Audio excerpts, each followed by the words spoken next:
जी नाज़रीन, असीं इन वक़्तु भानसदाबाद भरिसां ॻोठ दोदो ख़ान रुद्राणी में मौजूदु आहियूं, जिते असां सां हिकु नौजवान गॾु आहे अमानुल्लाह रुद्राणी, जेको 2022 बोर्ड दौरान संदन भानसदाबाद लॻ उनजो एक्सीडेंट थियो हो। एक्सीडेंट थियण खां पोइ हू लगातार 2 सालनि ताईं सिविल अस्पताल कराची में ज़ेर इलाज हुयो, जितां हुनखे 2 सालनि खां पोइ गुरबत सबबु हू मोटी पंहिंजे ॻोठ आयो आहे, जॾहिं त हिनखे प्राइवेट हॉस्पिटल हैदराबाद में 3 खां 4 लख रुपयनि जो इलाज जेके टंग जो जेको सो राड विझण हुनजो ऑपरेशन करण लाइ चयो वियो आहे। गुरबत जो मारियल गुरबत सबबु हू पंहिंजो इलाज करण खां क़ासिर आहे, मजबूर आहे। पंहिंजे ॻोठ में जेको नौजवान इन वक़्तु सख़्तु परेशानियुनि में मुब्तला आहे, अचो त हुन नौजवान सां ॻाल्हि ॿोल कयूं त हुनजो छा चवणु आहे। भाउ अमानुल्लाह, घणो टाइम थियो आहे तव्हांजे हिन टंग खे? तक़रीबन साईं 2 साल खनि थी विया आहिनि। किथे एक्सीडेंट थियो? समतानी रोड भानसदाबाद सां। पोइ उन खां पोइ छा थियो? उन खां बाद में पोइ मुंहिंजो जेॾी महिल एक्सीडेंट थियो त मूंखे साईं ख़बर ई कोन पियो। अचानक मूंखे मां बेहोश थी पियुसि, पोइ मूंखे खणी विया दादू, अलाए केॾांहुं खणी विया। पोइ उन खां बाद में मूंखे ख़बर कोन पियो। पोइ वरी जेॾी महिल होश आयो त पोइ मूंखे वरी सिविल हॉस्पिटल में मां नज़र आयुसि। पोइ मूंखे उते ॿुधायूं तोखे ट्रामा सेंटर में दाख़िल कयूं। 3 ॾींहं मां ट्रामा सेंटर में हुयुसि। उन खां बाद में मूंखे सिविल हॉस्पिटल में दाख़िल कयूं। उन खां बाद में पोइ मां थोरो घणो होश में आयुसि। पोइ वरी हिते जेॾी महिल थोरो घणो ऑपरेशन हलिया, पोइ 4 महीना मां उते सिविल हॉस्पिटल में लगातार दाख़िल हुयुसि। अच्छा, पोइ उन खां बाद में 4 महीना सिविल हॉस्पिटल में दाख़िल हुयुसि। जेतिरा बि ऑपरेशन थिया उते थिया। उन खां बाद में मूंखे छुटी ॾिनो वियो। पोइ वरी मां घर आयुसि। पोइ वरी चयूं 15 ॾींहंनि खां पोइ बाद में वरी वापसि अचो।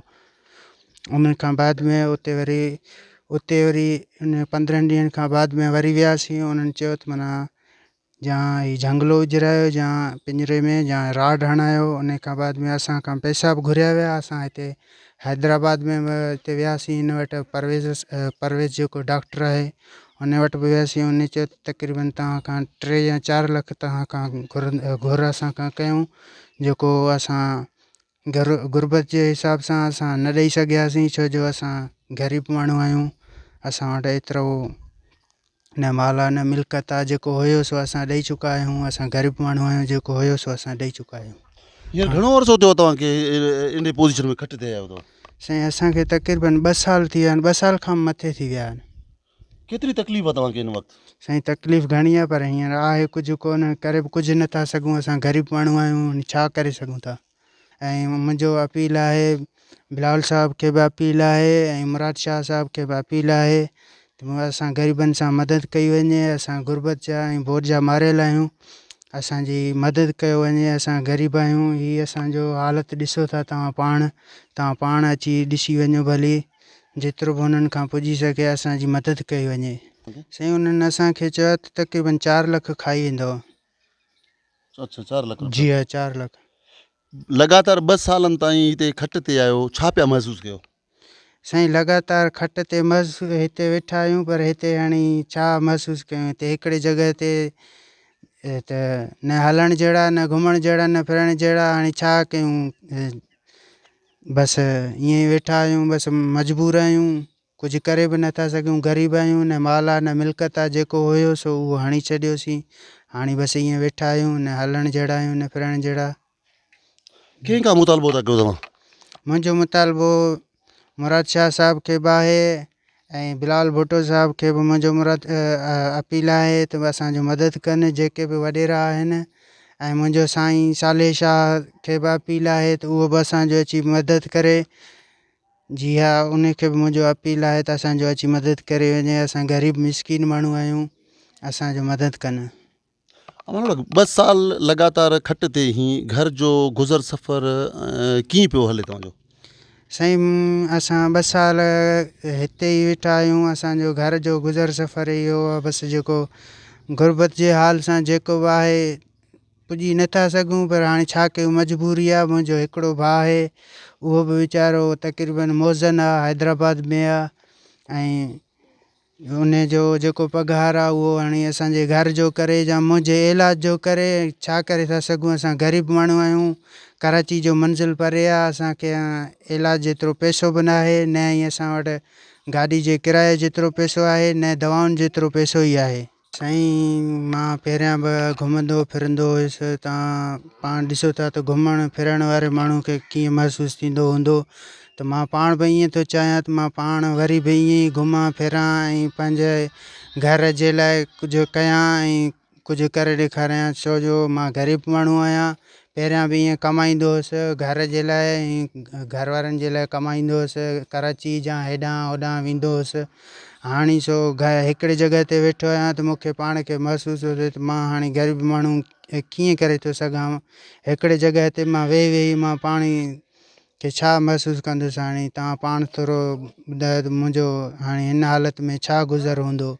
मां ग़रीब माण्हू आहियां ऐं उन खां अलावा मुंहिंजो साईं साले शाह खे वधि मां वधि खे अपील आहे त उहो बि असांजी अची मदद करे। असां ग़रीब माण्हू आहियूं। मां ॻोठु दोदो ख़ान जो आहियां।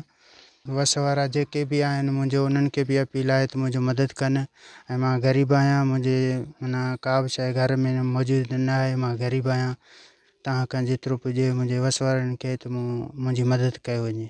सरई 2022 जे ॿोॾ में ॻोठु सामटाणे जे लॻे एक्सीडेंट थियो। पवरनि जे रक्शे खे लॻो। हिनखे 2.5 साल थी चुका आहिनि। हिन ग़रीब जे जेको बि घर में जेका बि शइ हुई उहो हर शइ हिन ख़तमु कयो। माल मता जेको सोन हो या टपड़ हो, अन हो। हींअर ही नौजवान आहे, गभरू नौजवान आहे। हिन जो दिलि चए थो दुनिया ॾिसे पियो थो। कॾहिं कॾहिं वीचारो वेही पाण रोंदो आहे। मां 2-3 जॻह ॾिठो आहे, खट ते वेही रोंदो आहे पंहिंजे ॾिठे त यार मां बि काश हलां हा। सॼो दुनिया हले पियो थो, मां मज़दूरी कयां हा, ईद बरात पंहिंजे अमड़नि सां या भेनरुनि सां ख़ुशीअ सां मल्हायां हा। पर बेवस लॻो पियो आहे। असांजो अपील आहे साईं साले शाह MP आहे असांजो, उन खे त सरकारी ख़र्च ते हिन मौलाई जो टंग जो इलाजु करे हिन जो ज़िंदगी बचायो वञे, जो ही पंहिंजो सफ़र गुज़र करे सघे। जी नाज़रीन, अवां नौजवान अमानुल्लाह रोदरानी जा ॻाल्हियूं ॿुधा। हुननि जो चवणु आहे त 2 साल अॻु ॿोॾ दौरान मुंहिंजो एक्सीडेंट थियो भानसिदाबाद भरिसां, जंहिंखां पोइ मूंखे कराची हॉस्पिटल खणाया विया, जिते मां बेहोश हुउसि। लगातार 4 महीननि ताईं मुंहिंजो ऑपरेशन कंदा रहिया सरकारी अस्पताल में। उनखां पोइ मूंखे उतां उन्हनि रवानो कयो। गुरबत सबबु घर में जेको ॿकरियूं माल मता जेका बि शइ हुई उहा मां खपाए पंहिंजे इलाज ख़ातिर मां ख़र्च कयो। हींअर हैदराबाद जो हिकु प्राइवेट हॉस्पिटल आहे रईस परवेज़, जिते 3.5 लख खां 4 लख 5 लख रुपयनि ताईं ख़र्चो आहे। जेको हू चए थो त मां ग़रीब गुरबत जो मारियल, हिकु तरफ़ मुंहिंजो एक्सीडेंट थियो आहे, मां खट ते पियल आहियां। 2 सालनि त लगातार मां खट ते पियल आहियां, बेरोज़गार आहियां।